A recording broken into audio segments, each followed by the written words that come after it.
नमस्कार साथियों, महिला पर्यवेक्षक भर्ती की तैयारी संबंधित वीडियो में आप सभी का स्वागत है। साथियों, जैसा कि हम सीरीज देख रहे थे मॉक टेस्ट का सीरीज, जिसमें हम जो है पोषण और स्वास्थ्य से 10 प्रश्न, कंप्यूटर जीके से 10 प्रश्न, बाल विकास से 10 प्रश्न ला रहे थे। टोटल 30 आईएमपी प्रश्नों का सेट ये चल रहा है। ठीक है साथी, इस सीरीज में, और ये इसका चौथा पार्ट है। तो चलिए आज की वीडियो की हम शुरुआत करते हैं। अगर आप चैनल पर नए हो तो चैनल को सब्सक्राइब जरूर कीजिए, साथ में बेल आइकन जरूर दबाइए, जिससे आपको आने वाली सभी वीडियो की नोटिफिकेशन बराबर मिलती रहेगी। साथियों, अगर आप जो है इससे संबंधित पिछला वीडियो देखना चाहते हो तो आप हमारे वीडियो की डिस्क्रिप्शन जरूर चेक कीजिए, जहां पर आपको पिछला सभी वीडियो का जो है यहाँ पे प्लेलिस्ट का लिंक आपको मिल जाएगा। और साथ में अगर आप जो है मध्य प्रदेश महिला सुपरवाइजर की तैयारी कर रहे हो तो उससे संबंधित जो है बहुत सारे अलग अलग टॉपिक का जो है आपको वस्तुनिष्ठ प्रश्न का वीडियो मिल जाएगा। तो जरूर जो है वीडियो को डिस्क्रिप्शन चेक कीजिए और हमारे चैनल के प्ले लिस्ट भी चेक कीजिए, जहाँ पर महिला सुपरवाइजर, महिला परीक्षक और महिला सुपरवाइजर एमपी के नाम से जो है यहाँ पे प्ले लिस्ट बना हुआ है, जहाँ पर आपकी तैयारी के लिए बहुत सारी वीडियो आपको मिल जाएगा।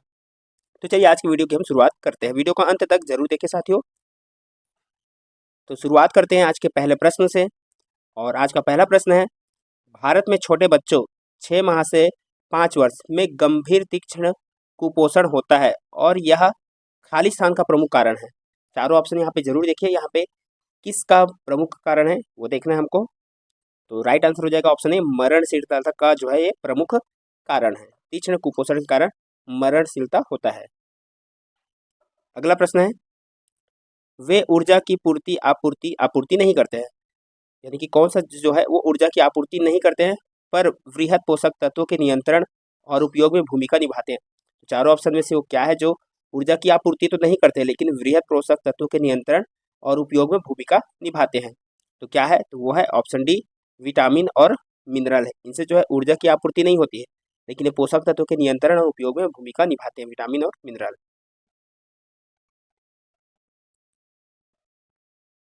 अगला प्रश्न है, ददोरों के सभी चरण खाली स्थान में देखने को मिलते हैं।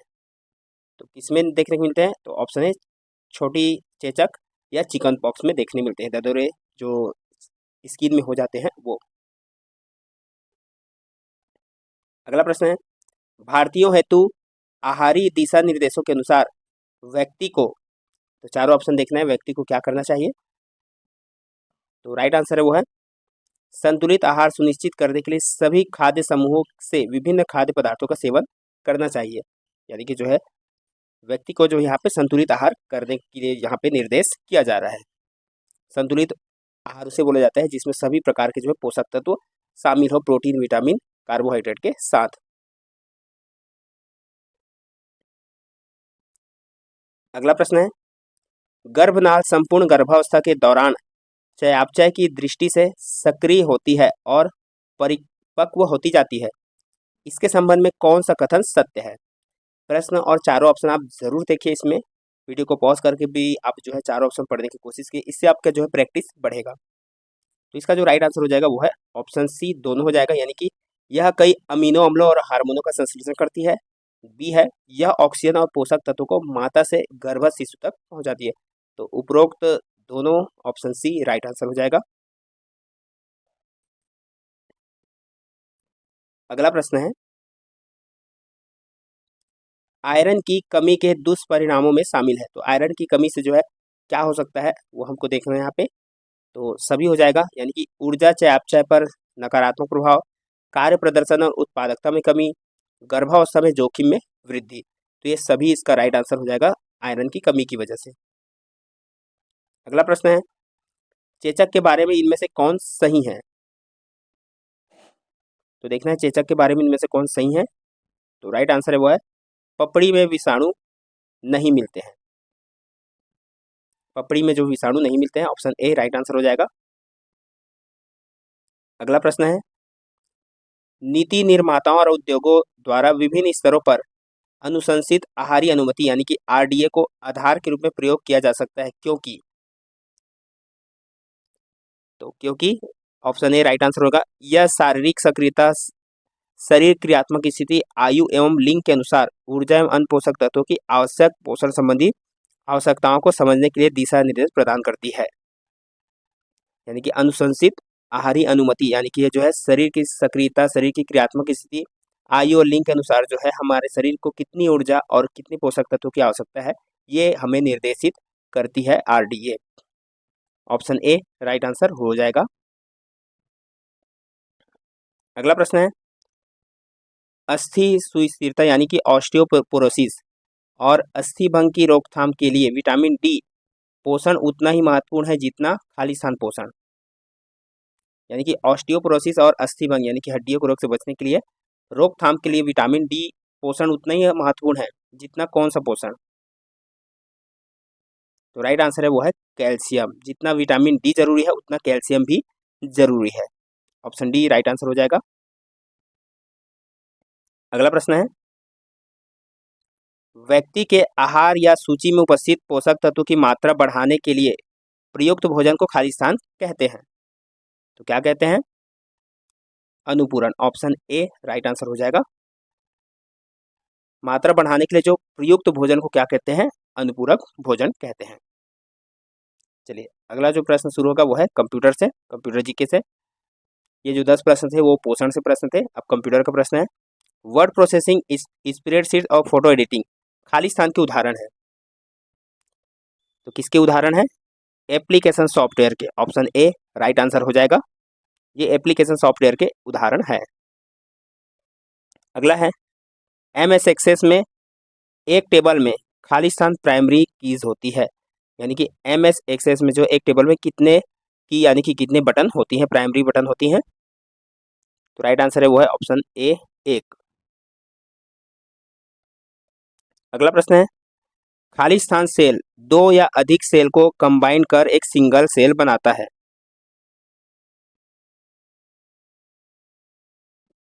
तो राइट आंसर है वो है option B merging cell. Merging cell जो है दो या अधिक सेल को कंबाइन करके एक सिंगल सेल बनाता है। अगला प्रश्न है, वर्कशीट पर क्षैतिज और ऊर्ध्वाधर लाइनें होती है, उन्हें क्या कहते हैं? यानी कि हॉरिजॉन्टल, यानी कि हॉरिजॉन्टल और वर्टिकल लाइनें होती है, उन्हें क्या कहते हैं? तो राइट आंसर है वो है ग्रिड लाइंस कहा जाता है। क्या कहा जाता है? Option D grid lines. अगला प्रश्न है, नेटवर्कों के नेटवर्क को क्या कहा जाता है? तो नेटवर्कों के नेटवर्क को क्या कहा जाता है? ऑप्शन डी इंटरनेट कहा जाता है। अगला प्रश्न है, किसी व्यक्ति को ईमेल द्वारा मेल भेजने के लिए प्राप्तकर्ता की किस जानकारी का होना अति आवश्यक है? यानी कि किसी को ईमेल भेजने के लिए जो है जिसको भेजना चाहते हो उसकी किस जानकारी का होना आवश्यक है? तो वह है email address. Option D right answer हो जाएगा।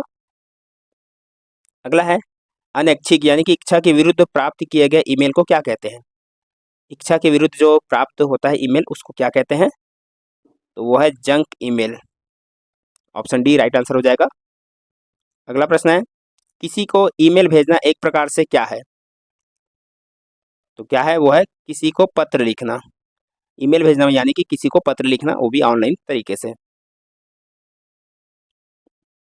अगला प्रश्न है,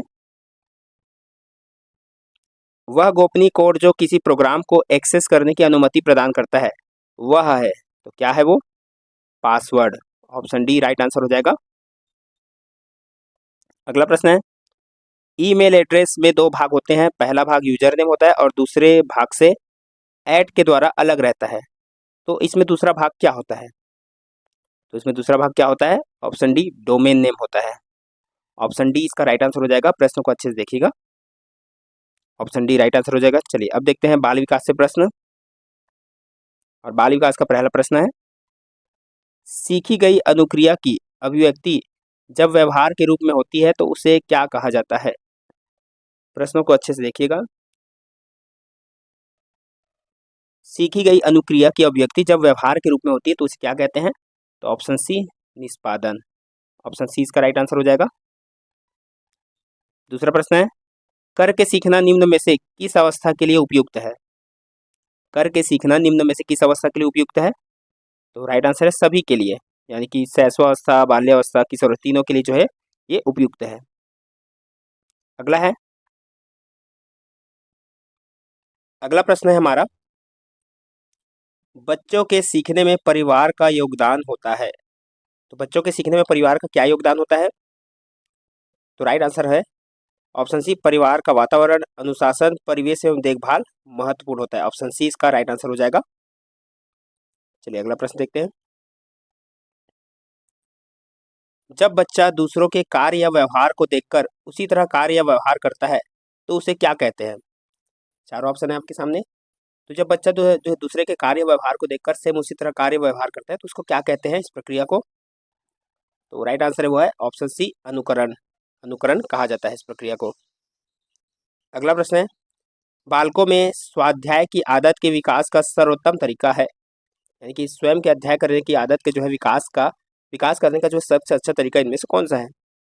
तो वो है छात्रों के सामने स्वयं पढ़ना। ये सबसे बेस्ट तरीका है, ऑप्शन सी राइट आंसर हो जाएगा। अगला प्रश्न है, किसी बच्चे में सीखने के लिए किस नियम का होना आवश्यक है? किसी बच्चे में सीखने के लिए किस नियम का होना आवश्यक है? तो वो है ऑप्शन बी, तत्परता का नियम। ऑप्शन बी इसका राइट आंसर हो जाएगा। अगला प्रश्न है, बच्चे किस कारण से विद्यालय उपलब्धियों में असफल होते हैं? तो इनमें से किस कारण से जो है बच्चे विद्यालय उपलब्धियों में जो है असफल होते हैं? तो ये सभी कारण हो जाएगा, यानी कि तत्परता में कमी के कारण, अभ्यास में कमी के कारण और पारिवारिक कलेश के कारण, ये सभी कारण हो सकते हैं। अगला प्रश्न है, बच्चों में सीखने से संबंधित प्रबलन का सिद्धांत निम्न में से किसकी देन है? प्रबलन का सिद्धांत इनमें से किसकी देन है? तो ऑप्शन बी, हल की देन है। ऑप्शन बी राइट आंसर हो जाएगा। अगला प्रश्न है, कोहलर का अधिगम का सिद्धांत निम्न नाम से जाना जाता है। कोहलर का जो अधिगम का सिद्धांत किस नाम से जाना जाता है? तो है अंतर्दृष्टि के सिद्धांत के नाम से जाना जाता है। ऑप्शन सी इसका राइट आंसर हो जाएगा। चलिए अगला प्रश्न है और आज का आखिरी प्रश्न देखते हैं। थार्नडाइक का सीखने का मुख्य नियम नहीं है, इनमें से कौन सा जो है थार्नडाइक का सीखने का मुख्य नियम नहीं है? तो राइट आंसर है वो है सदृशकरण का नियम। ऑप्शन बी इसका राइट आंसर हो जाएगा। तो साथियों ये था आज का हमारा जो है 30 इंपॉर्टेंट वस्तुनिष्ठ प्रश्न।